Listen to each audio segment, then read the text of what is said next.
إن الحمد لله رب العالمين هو الذي جعلنا مسلمين والصلاة والسلام على رسول الله الكريم وعلى آله وصحبه أجمعين أشهد أن لا إله إلا الله وأشهد أن محمدا عبده ورسوله. السلام عليكم.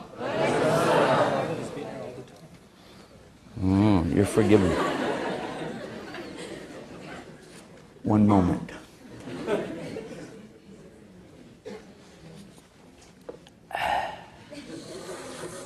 Coffee. Alhamdulillah. We have a program today, and it looks like some of you showed up for it, but just to be sure, I'll check and see. Is anybody that's not here yet, raise your hand. I know, I used that joke yesterday. Limited repertoire. So they got an extra room today, by the way. They have a room just for ladies over here if you wanted to get away from these smelly old men. And then they got another room upstairs for more folks up there. So I think you didn't have to turn anybody away now, right? Because we still got people coming in the door out here.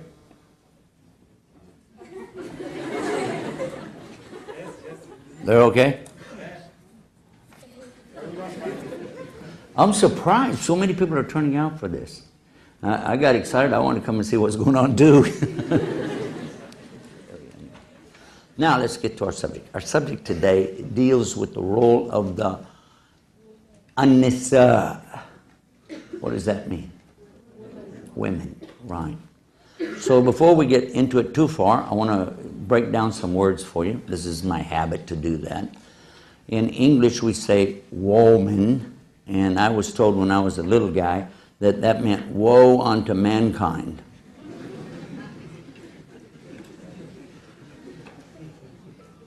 And you see, I didn't laugh. My sisters trained me well. I don't laugh at those kind of jokes. Smile only. But anyhow. But that's okay, because they also said human meant, a colored man. That human beings had color in them. They said that was human. So they had a lot of crazy stuff they used to say. But in Arabic, it's not about making up stuff and joking around. It's serious. Because the word for a male is rajul, and for a female, nisa. So it's clearly they're what? Say something? Anybody? Okay. If you know a little bit about the Arabic language, then you'll see that nisa is closer related to the human being, which is insan, than it is to rajul, which is male. So you can make a clear distinction there and see that it's not a takeoff of the word man or anything like that. In fact, the one closer to human being in Arabic is woman more so than the word man. And this is just etymology of words, playing with a little bit. Another thing that we learn, difference of words, is what a woman is all about. A woman is all about having babies. This is why she's called a woman. Otherwise, what would be the distinction? You're talking about a human being, a male and a female. It's like in plant life, you're talking about male and female. You're talking about one that fertilizes eggs and the other one is carrying the eggs, or, something relative to that. We understand that the place inside of the woman in English language where she conceives is called a womb. Okay? And I don't know what that word's related to. I forgot to look that one up. But the word in Arabic is raham. Raham, and the plural is arham. This word is related to the names of Allah, because Allah is Rahman Rahim. It means in English more or less the merciful, the beneficent, the all-merciful. There's a number of words that we try to bring into play. Graciousness, things like this. A very nice word. And it's not just a clinical term, but it's something that's been used even before Islam came to represent this. It's very nice because a human being starts out inside of a place of mercy, conceived in a place of mercy, and develops in this place of mercy. Some of the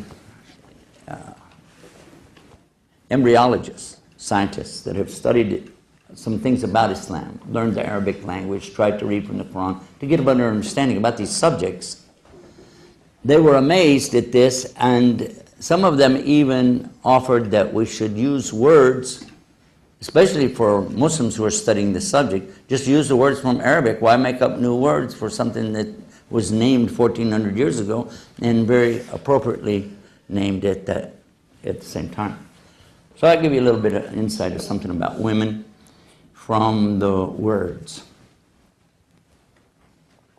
Now let's talk about the condition of women in the days prior to the advent of Islam. As most of you have heard of something called Jahiliyyah. How many know what I'm talking about, Jahiliyyah? Okay, but about half of you don't, though. So I better talk about that. Jahiliyyah, these are called the days of ignorance before Islam came. Everybody was in that in the Arabian Peninsula. Nobody was claiming anything about Islam or Quran or anything because it wasn't there yet. So they would be ignorant, certainly, of that and the teachings that go with it. Human beings in general were in ignorance, Jahiliyyah, and they were, at the best, low class, okay? And at the worst, you don't want to know. Alcoholism was prevalent everywhere. There was, it's so common that if anybody drank alcohol, it would be like, so what? Like drinking water.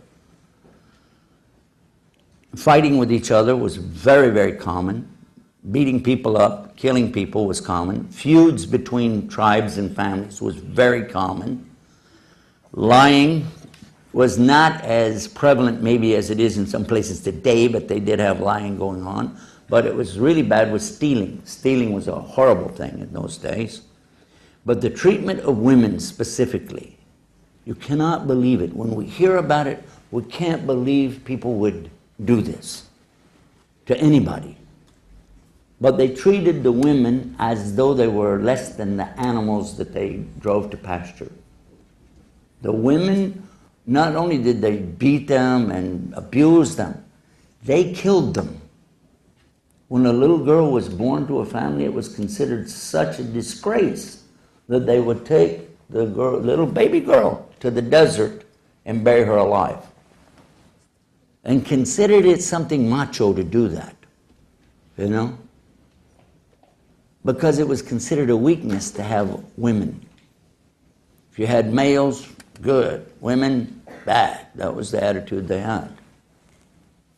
It doesn't really make sense. If you even think about it just for 1 second with logic, you can see that, are you stupid? Where did you come from? You came from a woman. And there wouldn't be any more children if you don't have women. How can you do this? But many of them did. Not all of them, of course, but many of them did that. And as regards the relationship of a man and a woman, although they might have called it zawaj or marriage, it really wasn't like any kind of marriage that we know about, because there was no limit on how many they could have. As many as you want, because they were treated more like sheep or cattle. If you got a lot of them, macho guy, rich. And they could buy them, sell them, trade them, give them as gifts to each other. In other words, the condition of the women was really unbelievable, horrible at that time in the Arabian Peninsula. It was not that way all over the world, of course. However, I was reading, I like to read a lot, and I was reading in the Encyclopedia of Events of the Catholic Church, and it turns out during that same century, that's called the 7th century, the 600s is the 7th century, and it says that at that same time they were holding or convening a conference, a council, to decide whether or not women even had a soul. And this was taken from some of the verses they had in their book of Genesis, dealing with blaming Eve for everything that went wrong. In other words, they're saying the devil came to Eve and she succumbed, and then she goes and entices her husband to partake of this fruit, and because of that they fall out of heaven, and so it's all her fault. And then there's even some verses in there talking about the curse that's going to be on this woman and on her offspring, and the curse of the monthly cycles, and the pain and the agony of childbirth, and the curse on, but it doesn't say any curse on Adam. It's all on her, blaming her. For those of you that know that Islam, Judaism, and Christianity have quite a bit in common, I will share with you this is not one of the things that we share in common. We were talking about the condition of the women prior to Islam coming. One of the things they didn't have was the right to speak up in public. If they did, they could be seriously abused. Another thing was there was no such thing as voting. This didn't happen like that. Certain tribal members or representatives of a tribe, males, only males, could, of course, voice their opinions about things and influence the decisions of the grand modulus or something like that, but not the women. And it would be considered really, really bad for a woman just to walk out and say something. It would be like unbelievable.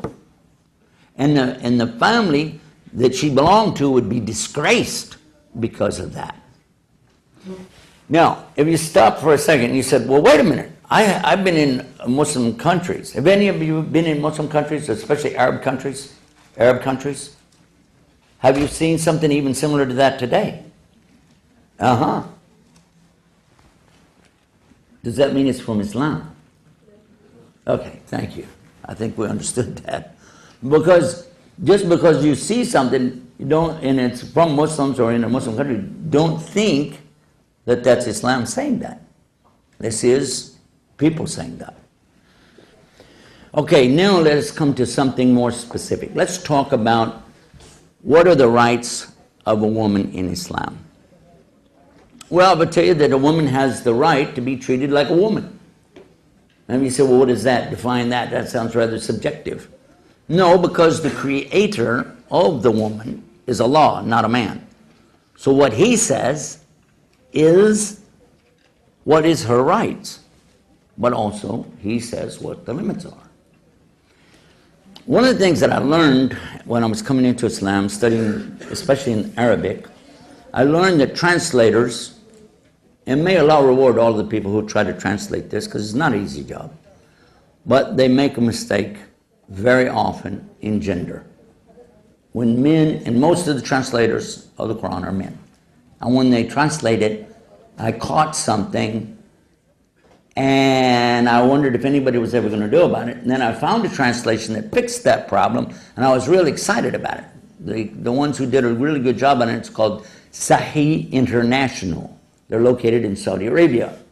I was pretty impressed. I said, Saudi Arabia, come out with something here. It's really, this is good, Sahih International. Wow, yeah. Because I've been in Saudi Arabia quite a few times, and I didn't think that they would come up with something so well balanced. Let me leave it at that. I need to go back, so I'm going to recap what I said again. But anyhow, when I explain it to you, you'll understand. There's a verse, two verses related to each other, but the bigger of the two is in verse 35, chapter 33 of the Quran, Al-Hasab. And here it's going to set up something for the next verse. And it says about the Muslim man and woman, the believing man and woman, the fasting man and woman, the patient man and woman. How many of you heard about this one? You know which one I'm talking about? Now, did I say something wrong or right? No, I said it wrong. You're like me, you read it and you just think, oh, this is what it says. But it said, Muslimin wa Muslimat. Mu'minina wa mu'minat. Sabrina wa sabra. The point, it's saying the full name for the man and the full name for the woman. But when we translate it, we just say, the man who does so-and-so and the woman. And the man who does so-and-so and the woman. And the man, And the whole point of the verse, if you read the next verse, you'll see that it was to show you that a man and a woman both have the same distinction in front of Allah. Because in the next verse it says, because that was just a setup, because in the next verse it says, it is not for the believing man, nor is it for the believing woman. I'm talking about the Arabic, correct translation more or less, that when Allah and His Messenger have decreed any matter, that they have any option or any opinion other than that in this matter. And they accept it. And one of the things the believers say is, we hear and we obey. So Allah was making a point that the men and the women are the same in front of Allah. When it comes to obedience, when it comes to rights, when it comes to limits, it is the same. What's different? The physical body, yes. What else? Emotional conditions. Sometimes women have different emotions than men. Doesn't mean one's better than the other, but that's another factor. But as far as being intellectual more than one over the other, that's not true. We know that today anyway. Also, that a man can't do certain things that a woman can do, this is known. Men don't give birth, they don't have babies. In fact, my wife told me that after she had our first baby, she said, if a man had to go through the pain, she was making fun of men not being able to take much pain. She said if a man had to go through the pain of giving birth, and Adam had to give birth to Eve, there had never been another child. I don't know. You're right. She said that right. I don't want to know.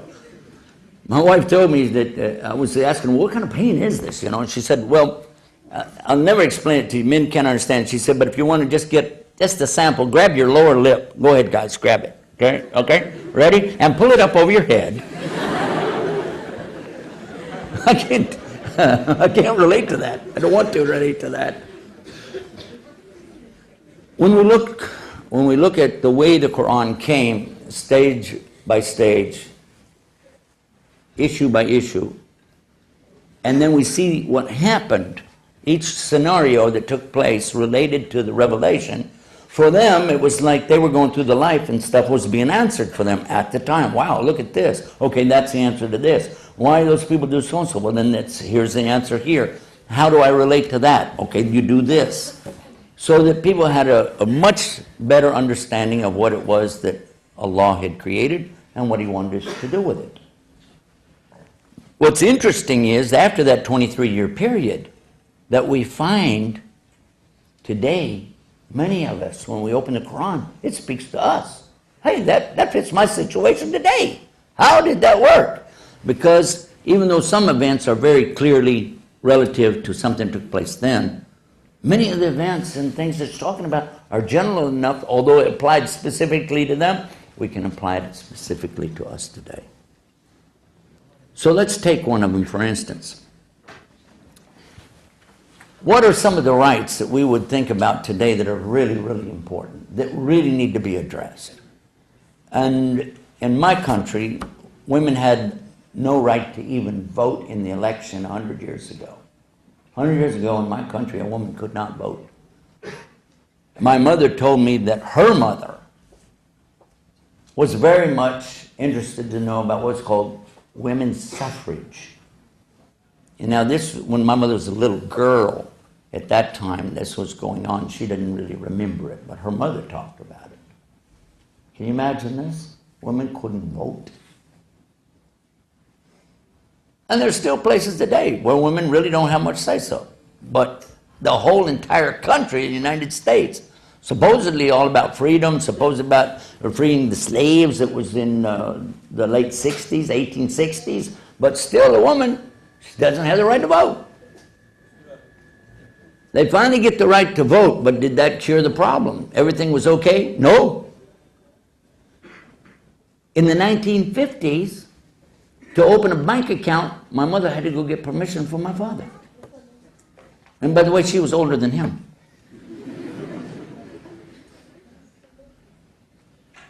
And when she wanted to buy or sell a piece of real estate, not only he had to sign it, he had to sign on the top line. And if he wanted to sell any of her real estate, he didn't have to take her permission. She'd have to really fight in court to try to get anything out of the sale of something if a man wanted to do that. I know about this because my parents owned real estate. They dealt with real estate, and I can remember issues coming up when mother would have to call him and say, come over here and sign this thing, please, hurry. And, you know, things have to be notarized. It has to be his signature. And he didn't have anything to do with the property, except that he was the husband. Then, even into the 1960s, we still had the problem in some states that a woman couldn't buy a life insurance policy without the permission of her father or her husband. So, oppression is in many ways and in many places. And unfortunately, a lot of things that come out in the news front page aren't necessarily the big issues to you and I. The things that we'd like to see corrected don't make it there until it's noteworthy to somebody else. But in the case of Islam, it's not based on human beings. It's based on what Allah is revealing to the people. Now, for those who don't believe in Allah, they just say, okay, this guy's just talking. We don't have to listen to that. That's fine. Because one of the things, and I think all of the ladies can confirm it, probably most of the men, but you can see the status of the mother. We're going to take the mother first. What is the status of the mother in Islam? A man came to the Prophet Muhammad, peace be upon him, and he said, after Allah and his messenger, so you see what I'm talking about there. Allah has to be first, the messenger second, because he's the one coming with the message. After Allah and his messenger, who now has the most rights on me? Who? Now, stop and think, what would be the answer today, what some people might say in different societies? They might say the government, they might say the king, they might say the income tax guy, they might say their girlfriend, or they might say, might say a lot of stuff. But who has the most rights on me after Allah and his messenger? And then who? And then? And then? The mother, and then the father. Now, I think the mothers make you guys memorize that when you're 2 years old, right? I'd say that. But it is in Islam that the mother is first and foremost above everything, because at that time, the mother had nothing. So this was another thing that came in the face of these people looking like, come on, how am I going to go to a religion like that? No way. Give them another excuse. No, this is not what we do here. It was another excuse to reject it.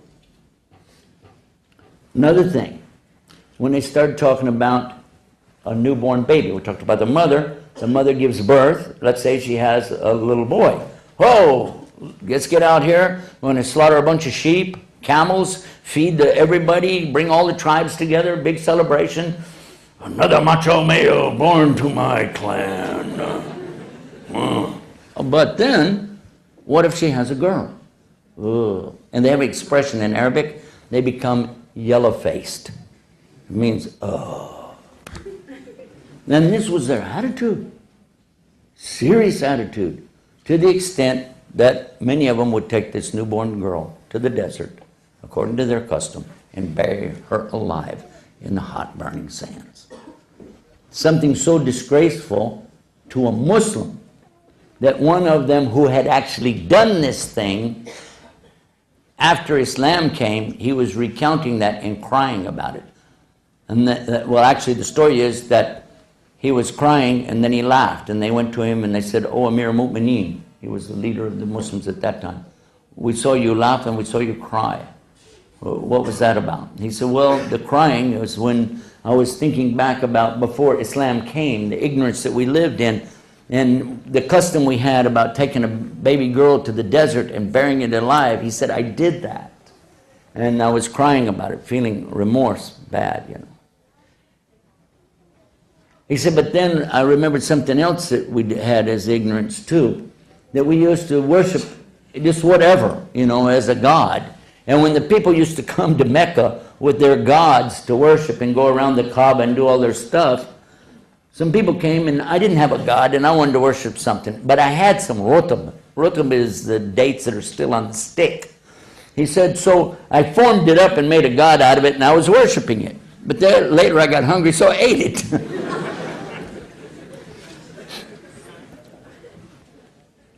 The Quran clearly says about this that it is not only forbidden, but it tells you what's going to happen to anybody that takes the life of their children, especially a little baby girl. On the day of judgment, she will ask, "For what sin was I killed?" So the one who did such a thing as this, he is really in deep trouble. Because also in the Quran we find a general statement that came to Bani Israel before us. The children of Israel were given the same kind of command, but it was general. This is specific. The general command on this is in chapter 5, I think it's in verse 32. It says, more or less the English meaning of it is, whoever takes an innocent life, it's as though they killed all of humanity. But whoever saves a life, it's as though they saved all of humanity. So this is something really big. This is something really, really profound to notice now, that not only you can't do this, but you will be charged as though you killed all of humanity on the day of judgment. This is really serious. So as these people would get away from their ignorance and come into Islam, these were some of the things immediately they wouldn't do anymore, or regret had they done them in the past. It changed people's lives tremendously. People that were formerly drunks were introduced to something called sobriety, but it came in stages. Let's go now to another issue. We talked about the mother and what's her status, and the Arabic expression is, "My mother is on my head." This is an expression. It means that everything from my mother, whatever she needs, I'm going to do it. If the mother says, "I don't want you to stay home today," that's it, I'm staying home. If she says, "I don't want you to do business with that man," that's it, I'm not going to do business with him. My mother said, "Don't do it." I've seen it happen. There is some real good respect for the mother and her decisions and her wants. Now, we talked about the baby girl. Now, as the girl grows up, she also has rights. There are a lot of rights that go along with being a Muslim girl. Some of the things that we in our societies, various societies around the world, we might not appreciate. But one of them is that she has the right of being protected against a lot of things. So for this reason, the girls start out in a protected atmosphere. They're not just thrown out with the dogs or something like that. We kick the boys out during the day, but we don't kick the girls out. The girls will stay close to their mothers, and they'll learn a lot of things from watching their mothers. As they get older, though, when it's time to learn, there's no difference in the education. The girls learn, the boys learn. But where they learn? Because it's easier, especially for the mother, to teach the girls at home than it is to send them out and then wonder if they're okay. So when they're small, this will be the case. When girls reach a certain age, and we all know which age I'm talking about, now there's a new kind of protection needed to go in place to keep these wild animals from chasing them around. I'm talking about guys. So if she goes somewhere, then we want to have her father with her, her brother with her, uncle, somebody who will keep a close watch to make sure that somebody doesn't get overly excited. So there is that protection. The other thing is the dress code. Let's talk about the clothes. Now, in Norway or Sweden, the countries I've been visiting, there's not a big emphasis by the non-Muslim women to worry about what they wear, or actually what they don't wear. But for Muslims, no, this is part of the criterion for the ladies. There is a dress code. But a lot of people don't know there's a dress code for men too. The men also have a dress code. In fact, the dress code for all Muslims, all the believers, is from the navel to the knee, all the way to the center of the knee to the middle of the navel. Has to be covered up. And that's all the time. Even just lounging around the house, this needs to be covered up. So, and by the way, for the men, the upper area is to be covered anytime he does his prayers. And it's preferred when he's running around if he has a garment to wear, because in those days the people were pretty poor. Having two garments would be a luxury to some people. But if he has an upper garment, he should wear it. We learned that. As far as wearing any footwear, that's going to be kind of obvious. If you run around with no shoes on, what happens to your feet? So that's not really mentioned that much as far as, being an obligation. It's common sense to cover your feet. But now, whenever there's going to be a strange man around, then the woman is to cover up, and it's telling her more than just covering up in general. It tells her how to cover up. This is in chapter 24, verse 31. Again, though, men very frequently don't refer to the verse before it. So we're going to go there first, and then we'll come to 31. Verse 30 says to Muhammad, peace be upon him, tell the believing men to lower their gaze. And the phrase here is very clear, not to be checking out the women. That's exactly the idea of, hey, baby, I'm right. Nope. It is, if you look to say something like that, that's okay. They have what they call the first glance is permissible in Islam. And one of our brothers came from Saudi Arabia, had never seen any women except all covered in black in the streets. And so when he came over, we saw him in the airport. He's waiting for us to pick him up. He's like this.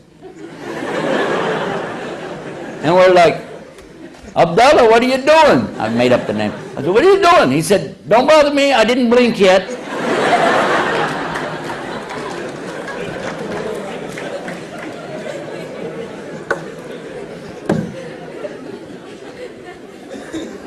That's not true. I made that up. But we do seem, some of our brothers that seem to forget that the ladies, they're a treasure. The women are a treasure to Allah and to the believers. And they're to be regarded as such. And not to be insulted, not to be put down, not to be treated in a bad way. We have a responsibility to remember that. And you think that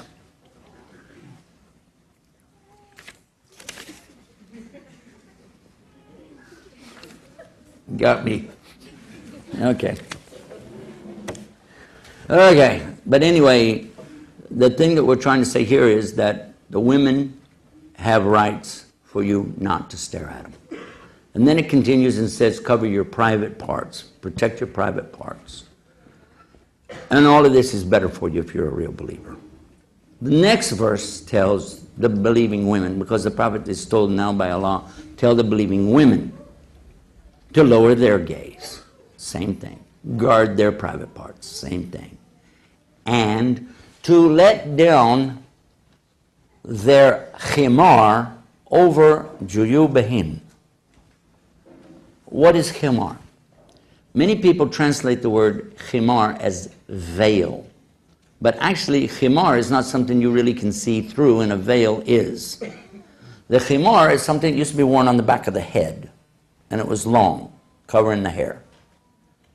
So here it's being said to, in this case now, let it down over the front too, because juyubahin is from like jade, pocket. It means the crease between the breasts. Cover up.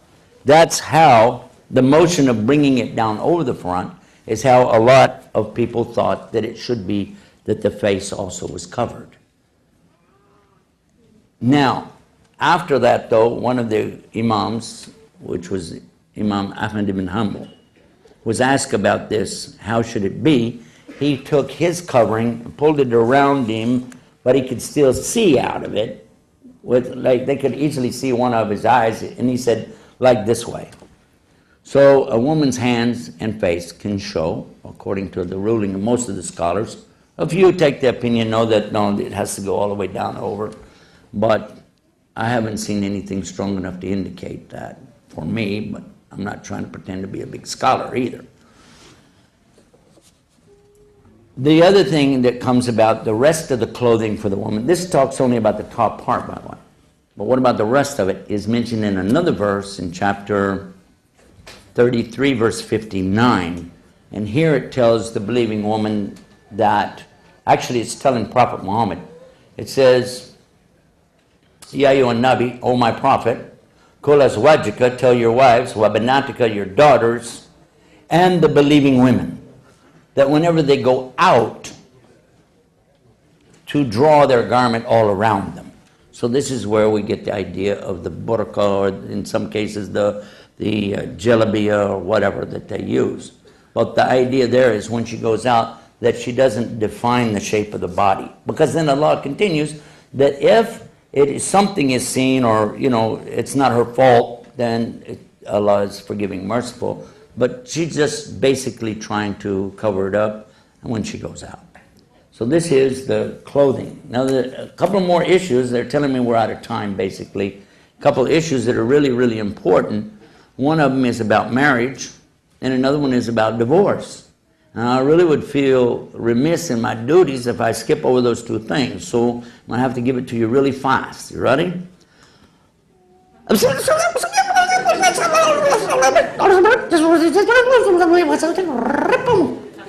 Okay? Now when you get home, slow that down and you'll get the whole story. And I am going to refer to it, inshallah. The first part is about marriage. We're going to look to a chapter. There's a chapter in the Quran called An-Nisa, that is the women. So it makes sense if you have a woman question, look in that chapter. It's not the only place it talks about women. It's not the only place it talks about marriage. It's not the only place it talks about divorce. But it is a central place for you to start with. Start there and watch right from the very beginning.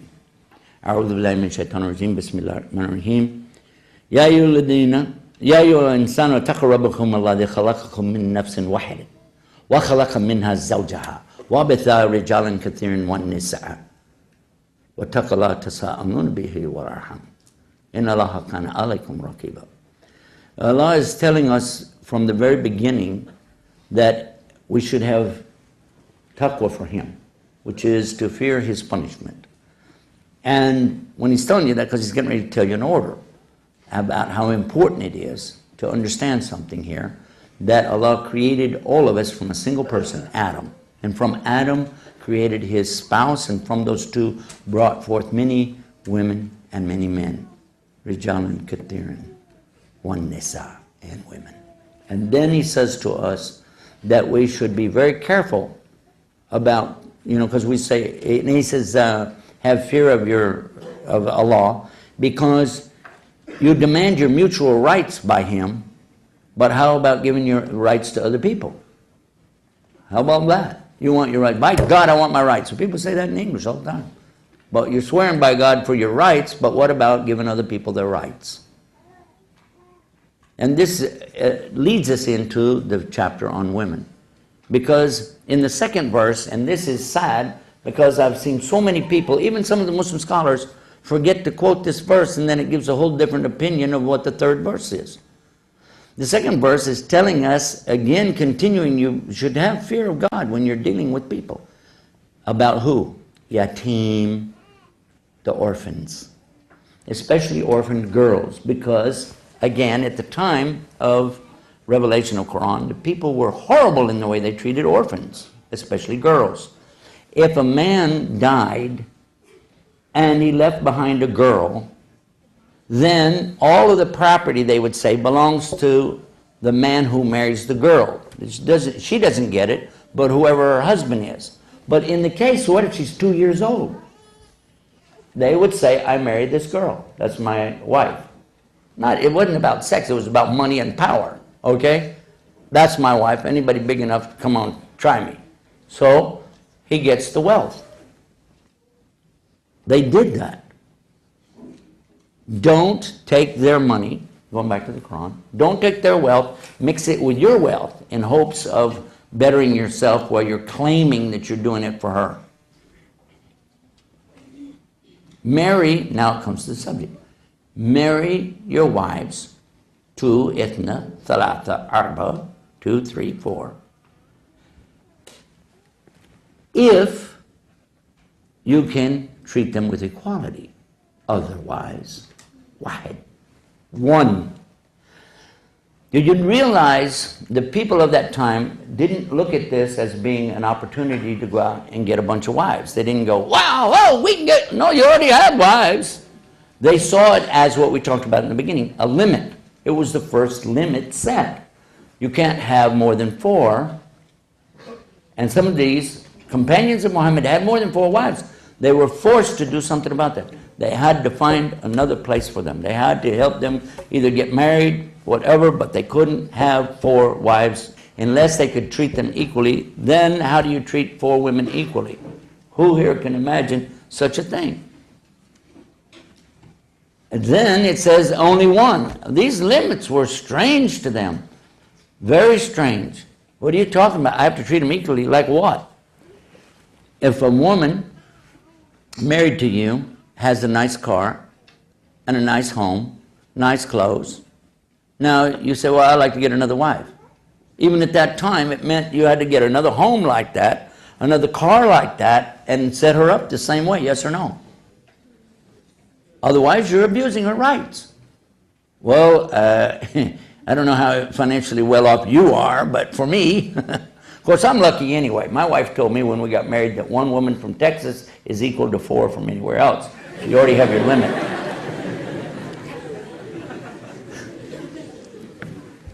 For the Muslims around the world today, they're the most really monogamous of all of the societies that I've visited. Most all of the Muslims where I go, they have 1 wife, and they consider it a big joke. A joke. It's one of the jokes that I will tell when I got some of the youth around me. I say, how many wives do you have? And they always start laughing right away. Ah, it's funny. Because it's ridiculous. How many of our youth are here today, somebody under 21 years old, don't even have 1 wife? This is your chance. The girls are looking. You can raise your hand up.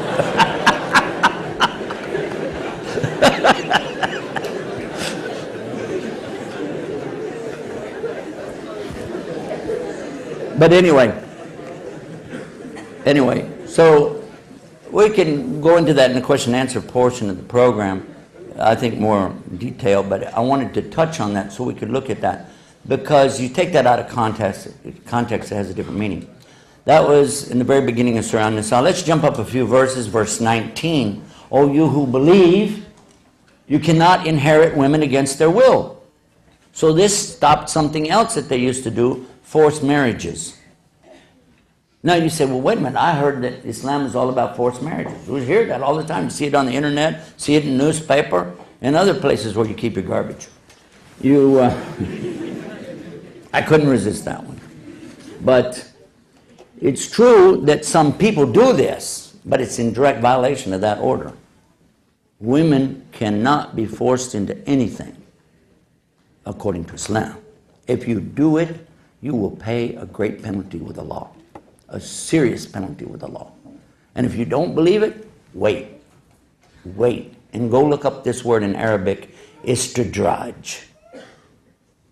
Go ask somebody that knows Arabic what that means. You'll find out. You don't want it. Don't ever take away anybody's rights, especially in a case like this. And that verse clarifies even more the first verse that I read to you, the one about the orphans. Moving forward, another verse, I have to skip over a lot because of the time. Another verse that's again misquoted says, and you find it on the internet and in articles attacking Muslims, it says, in their book, it says, beat your wives. You heard that? I don't know about you guys, where you come from, but in Texas, my wife has a big iron skillet that hangs on the wall. Her sister, this is a tradition in our family, her sister gave it to her when we got married. I said, that's an old iron skillet. You should have Teflon, you can cook on it a lot easier. She said, it ain't for cooking.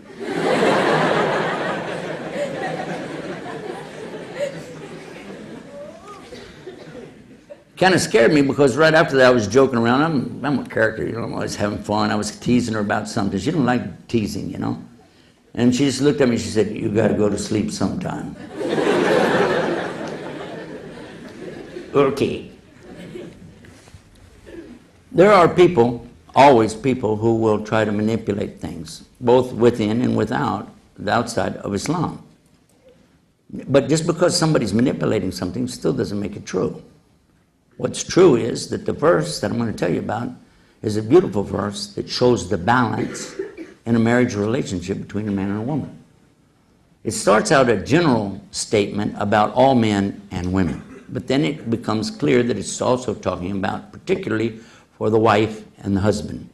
It starts with the word rajul. I told you earlier the word rajul means what? A man, a male. It says males are responsible for the upkeep, and this is talking also about the custodial care, the financial responsibility as well, for all the women. Now this is general. You can look at it yourself. If you know the Arabic language, this is a general statement, meaning that there's no such thing in Islam as a woman on the streets living out of a shopping cart or something.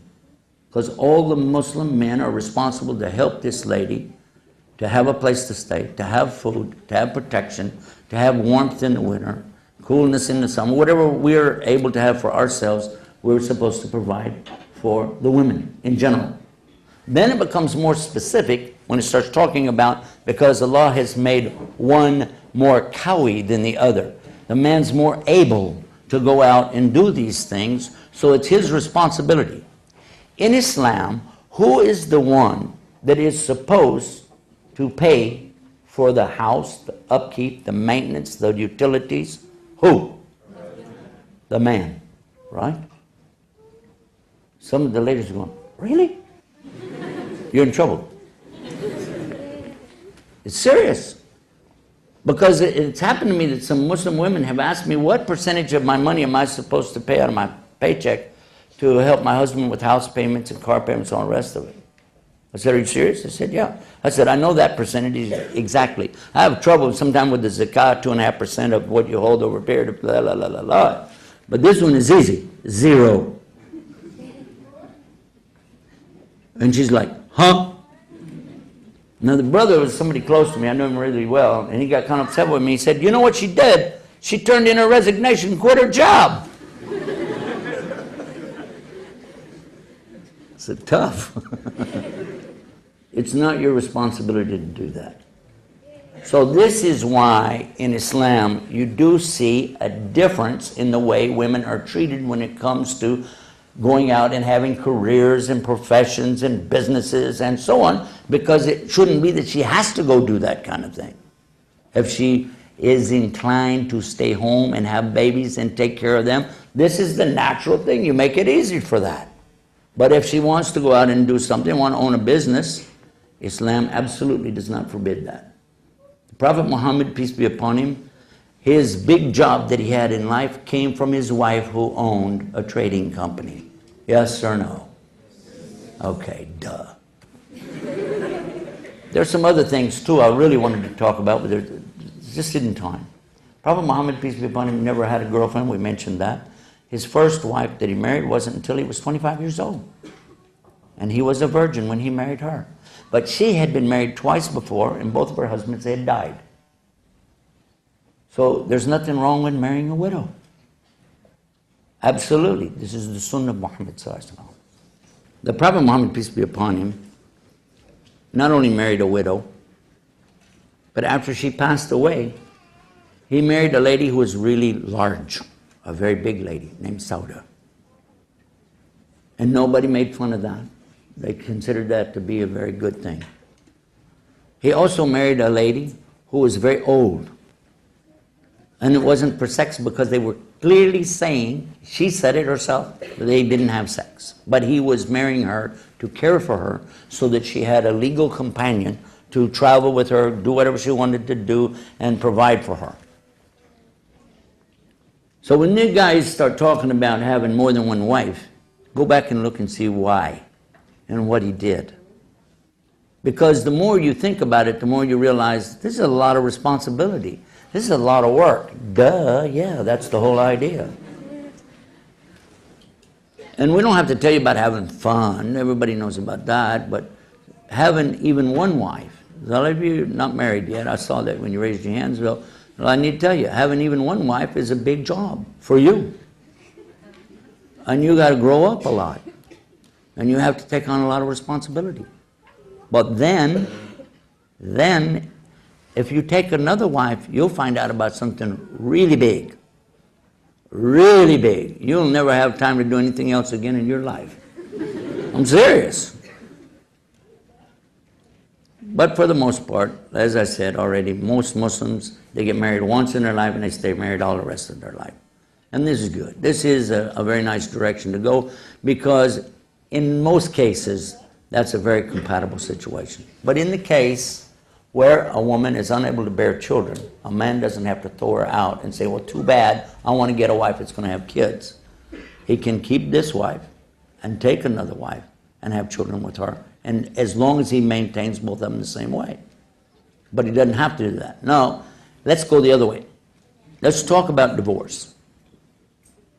If a man wants a divorce, we hear people say, all he has to do is walk up to the lady and go, I divorce you, I divorce you, I divorce you, take a hike.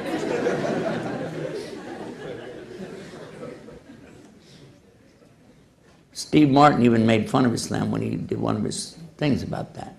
But that's okay. The fact is, the Prophet Muhammad, peace be upon him, said, they said, a man did that. And they said, so is he divorced from his wife? He said, yeah, he is, but he's sure not from us. He wants to be divorced, okay, but he's not from us, not that way. Because a woman needs to know what's going on.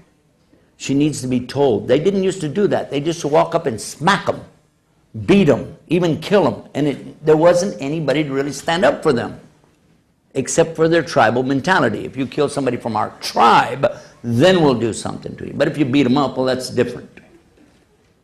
So now the next part of the verse, it's saying that she is devoutly obedient.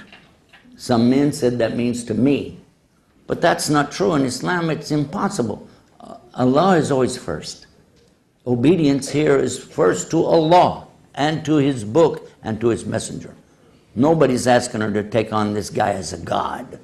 And then the next thing it says, on the part of those whom you see, not suspect. That was a really bad thing one of the translators did when he said suspect. Because if you read another part of the Quran, you'll find that suspicion is forbidden in Islam. And it's clear you've observed that there is something called nushuz. Nushuzahunna. Now this nushuz means something literally in Arabic that is so out of place, it's bizarre. Something bizarre, something really bad, without describing it. But the implication is clear that it's leading towards something immoral, but something really bad. But it doesn't say what, so leave it at nushuza. In this case, admonish her. Why does it say that? Because their habit was just beat her up. Just beat her. But it says admonish her. But then to be sure that he understood it, that, okay, I'm mad at you, you got to stop doing that, now I'm going to punch you out. No, because the next thing after that it says, leave their beds, meaning not to have intercourse with her. What does that mean? Well, that's going to be at least 24 hours, isn't it? So he's got time to calm down. Calm down and get over it. So that he doesn't react to whatever it was she did in a violent way.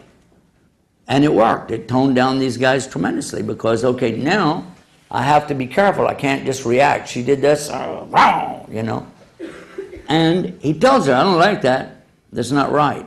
And she's going, like, what are you going to do about it? Okay. So now he doesn't have intimacy with her. Oh, God. He's serious. The guy's serious. Okay. Then it said, وَضْرِبُهُمْ. Now, daraba is the verb that's used here. Some of the scholars have said that it means that you cannot hit them more than a toothpick. They even use the demonstration of a toothpick and hit themselves, saying no more than this. But daraba in general means hit. It even has this meaning of, we use in English, how does this hit you? How does this grab you? Alam tara kayfa daraba lahu mathla kalama tayyiba. Do you not see how Allah hit you with something methla like? Okay, so it carries a lot of meaning. Another meaning for it is to return back to the bed, because this kind of darba also means to have intercourse. But when people take this out of context, and men have done that, take it out of context and say, this is the verse that gives me the right to beat you, it's actually the verse that stopped people from beating them and made it clear that they had to go through these stages, calm down, don't get up, go crazy. And even in one of the scholars' thesis, he mentions that this is actually another form of admonishment, a stronger kind of admonishment. Because in the very next verse, and hardly anybody takes the time to read the next verse, it tells you to immediately go get somebody from her tribe and somebody from your tribe to act as mediators to bring you back together, to work it out. You both agree to it. Now, how, if you know tribal custom, what I've been trying to explain to you all afternoon, if you understand tribal custom, how do you hit this lady and then go tell her father, by the way, I beat up your daughter, and so you can see that couldn't have been the meaning. There is one that I've offered on our website that you can look at, because I kept looking for the word in English that could mean the same thing exactly if a man wanted to talk about this, because hitting with a toothstick, we don't have a word for that. Do you know any word for hitting with a toothstick? I don't know it. But we do have a word for what a doctor does when he examines your chest, upper respiratory specialist. When they check you, they put their hand on your chest and then they tap their hand like this. That's called percuss. And that's about as strong as any of the scholars have ever said. So if you want to look it up and see, we have it on a website. You can find it for yourself. The subject of divorce, I'm going to have to let it go for now, as well as some of the other topics that are related to the women in Islam. But I do encourage you to get the questions written up in one way or the other. We're going to try to take care of all of that. And you're welcome to stick around if you want to, and we're going to come back with some more of this, inshallah, God willing. I ask Allah to forgive me for any mistakes, and I hope that we didn't confuse you, or maybe at least we amused you, right? Subhanakallahumma wa bihamdik, ashhadu an la ilaha illa anta, astaghfiruka wa atubu ilaik.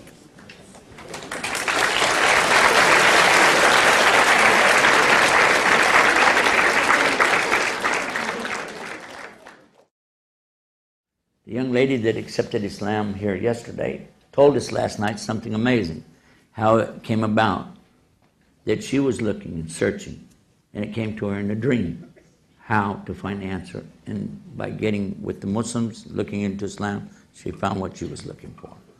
And all of us can find the same way, but start by asking him. Don't ask me. That's how I get out of answering any questions.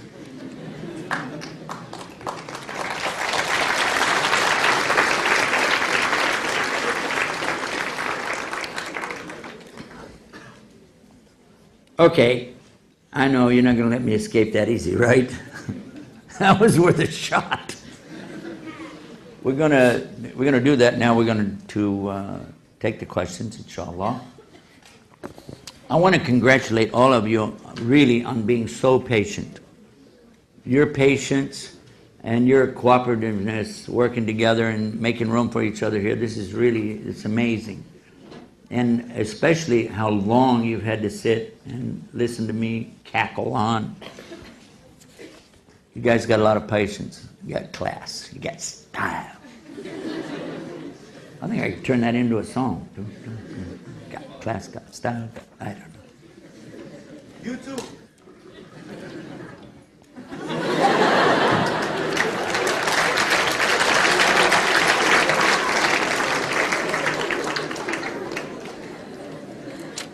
By the way, I heard they're replacing Jay Leno, and never mind. I'm not working, you know.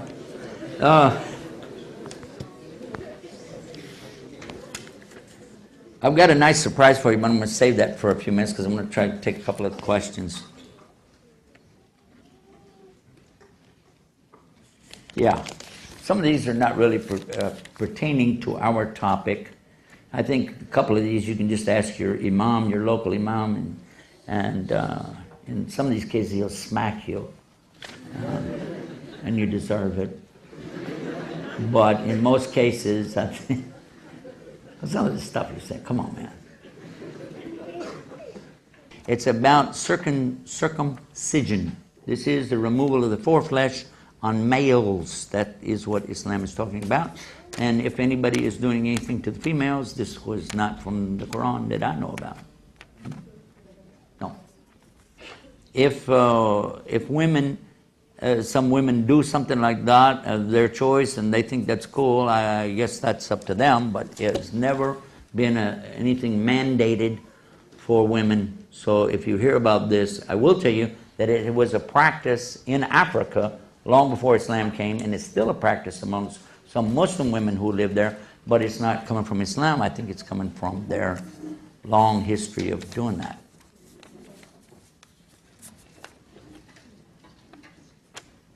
Here's a question. I'm going to ask this question, but then I'm going to ask you 2 or 3 more. Why should Muslims wear hijab? Why should Muslim women wear the covering or hijab? Another question I'll put with that. Why should Muslims abstain from eating pork? Why should Muslims pray 5 times a day? Why should Muslims do Hajj? Why should Muslims fast Ramadan? Why should Muslims even say they're Muslim?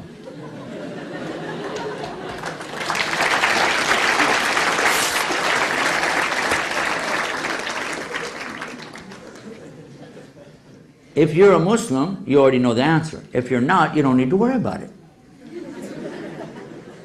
Isn't that true? Nobody's asking the non-Muslims to wear hijab, are they? Because this is the identity of the believer.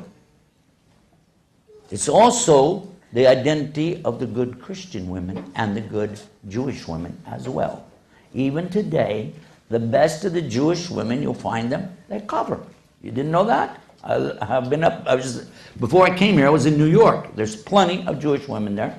And you'll look right away. She's Jewish, because she's wearing, their covering doesn't cover their whole face like it might with the Catholic nun who is wearing something much more involved, but also a lot of them shave their head. The Jewish women shave their head and they wear wigs. You can't see their hair. They cut it all off. I'm just not joking, this is true. So, if a woman is not a believer, she doesn't believe in the Bible, doesn't believe in God, then good. Now we know who's who. But if you're a believer, it's in the Quran telling you what you're supposed to do. If you believe in the Quran, why don't you follow it? An evidence of belief is acting on what you believe. If you don't believe, then that's pretty obvious. You don't act on it. You just say it, but you don't do it.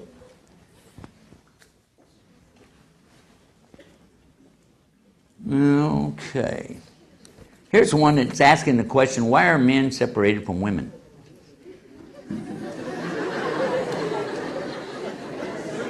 Is there any women here that want to go sit with a man? No, I'm asking. Let me give you another question.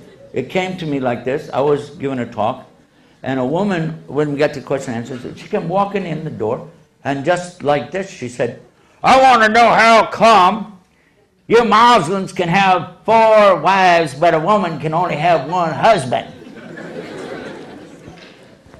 It caught me off guard, you know, and I was just because I didn't expect somebody to talk to me that way, you know. And I said, well, excuse me, are you married? Yeah, what of it? I said, well, why don't you imagine your husband just for a second? She said, why? I said, no, just think about your husband. What he looks like, you know, he's coming home from work, he sit down in his favorite chair, everything. Yeah. Would you like another one just like him? No way! I said, then what do you want 4?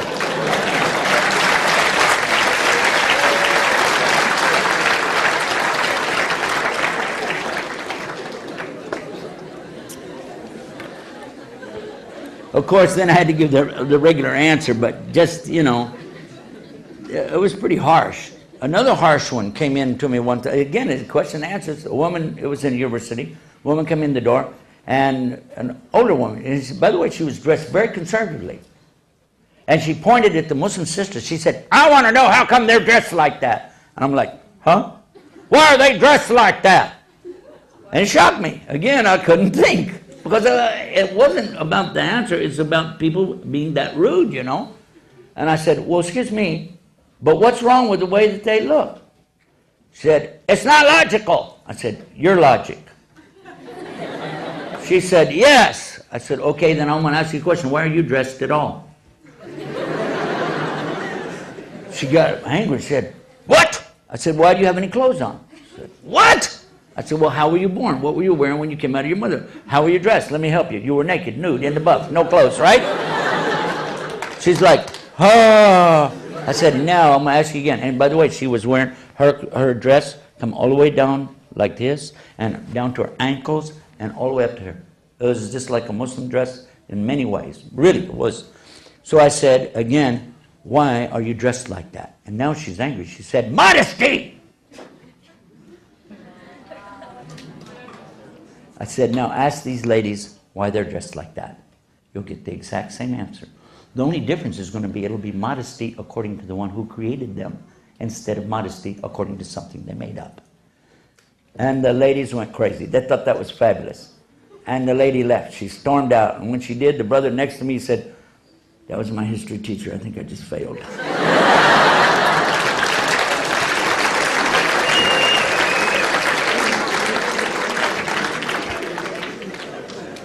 She was a very fair lady. She did not fail him. He got a very good grade, by the way.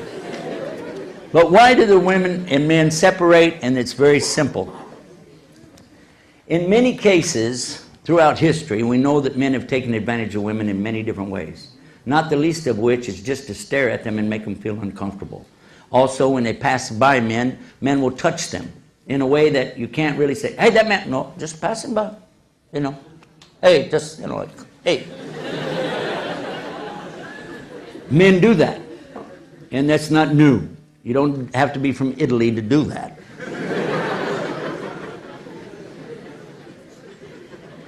It is very forbidden in Islam, and especially I want to take you back to the time of the Prophet ﷺ. If somebody had done something like that back then to one of the women, they would have killed them. There wouldn't have been a heartbeat. You touch my wife, you touch my sister, you're dead. That's it. So there has to be a balance, a good balance. Women are told exactly how and where and so on in Islam, just like the men are told how, where, and so on, as far as dress and mixing and not mixing and so on. But sometimes people carry it to another level and they get confused. And it has been 1400 years, and I'm not blaming anybody. I'm not picking on anybody, but I am asking all the Muslims to go back to the source and look. Now, I want to talk about, not here today, because you guys, for whatever reason, you're sitting like you are. Good.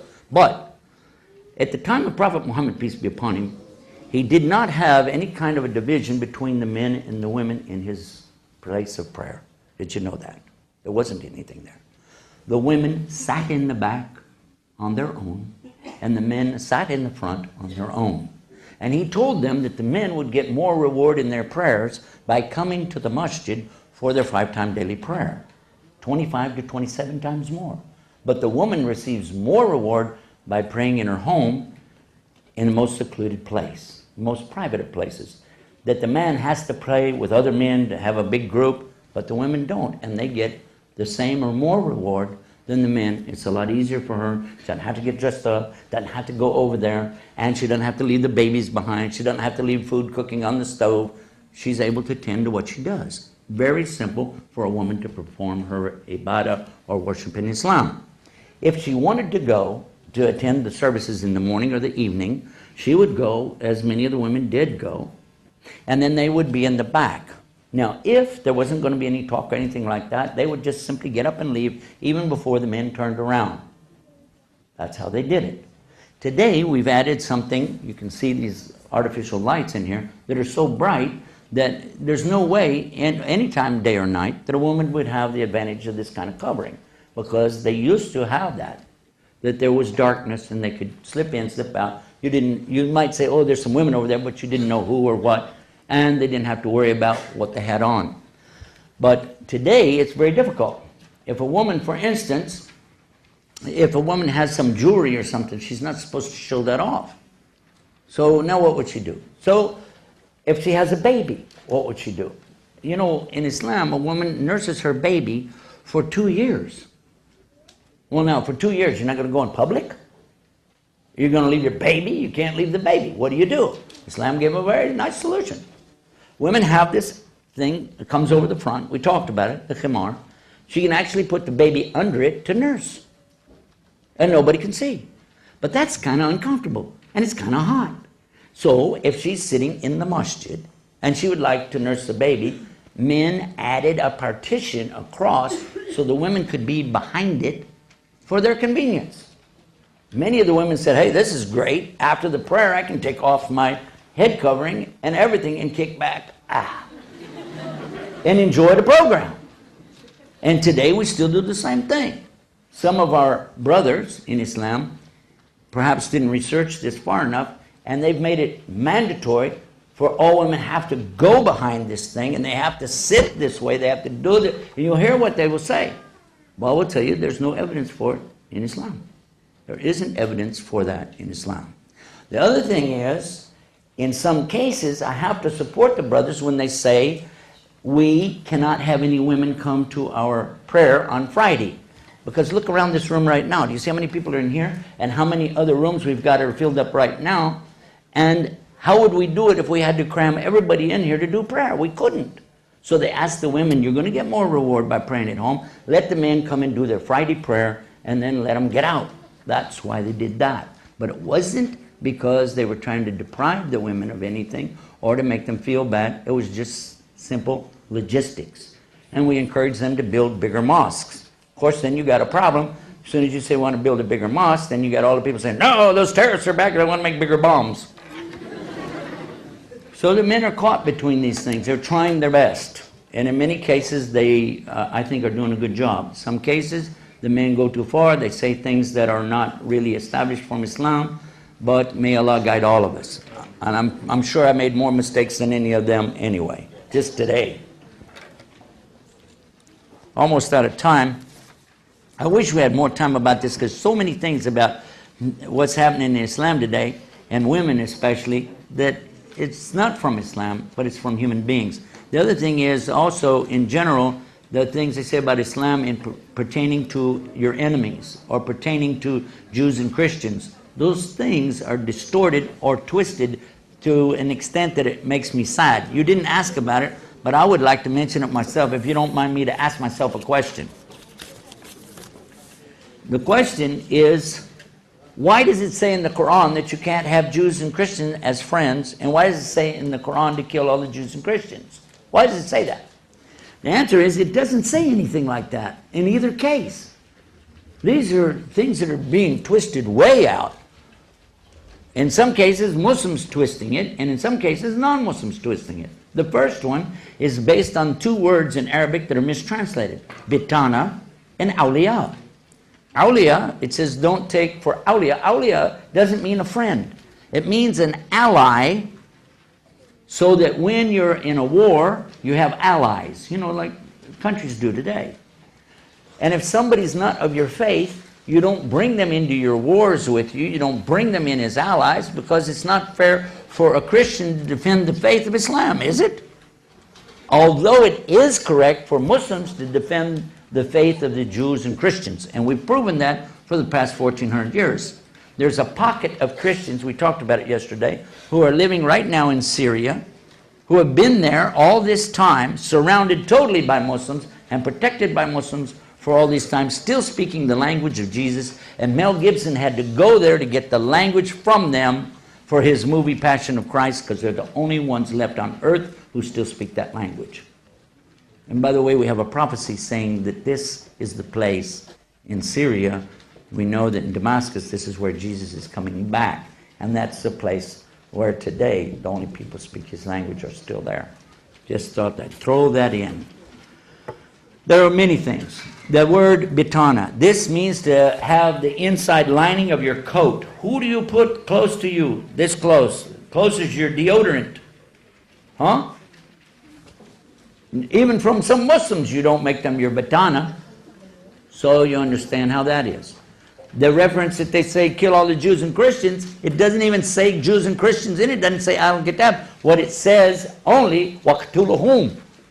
This is what it says. But it's in relation to the verse before it, using kittul, and they translate it as fight. the word was actually kittel. Kittel actually means to kill. Fighting and killing like in combat. Because if you read it in context, you realize that you're fighting against people that are fighting you. Because it's telling you again a limit.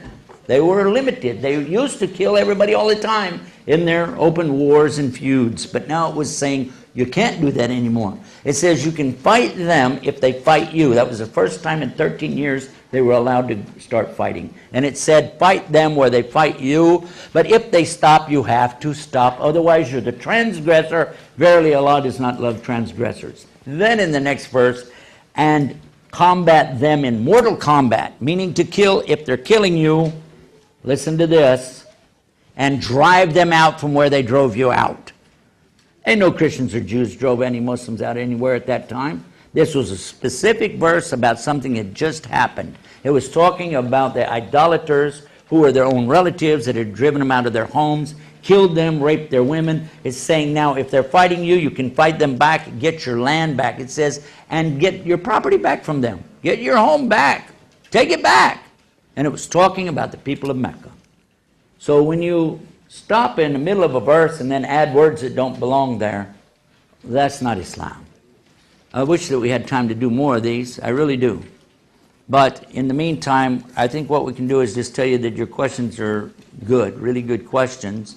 And some of these are not exactly on our topic. Some are personal. I don't like to ever do personal things in front of a whole crowd. It's not fair to you or the person that you're talking about. So I'm going to ask you to just consider this. If you will, write your questions down and then submit them to us at justaskislam.com. But before you do, go to searchforislam.com and type the keywords in to be sure we didn't already answer the question and make it simple for you. Searchforislam.com. Justaskislam.com.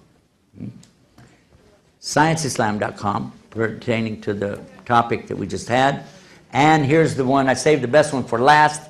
It's our newest website, really cool, islamswomen.com. There's no apostrophe, just put Islams with an S, women.com. I think you'll like it. It's got a flash program in the beginning of it. Yours truly standing there going crazy. And, but I think you'll like it. It has a lot of answers. And men, you can go to that website, but you have to lower your gaze. Just kidding. Jazakumullah khair. It's great to be with all of you. Till next time, peace. Assalamu alaikum wa rahmatullahi wa barakatuh.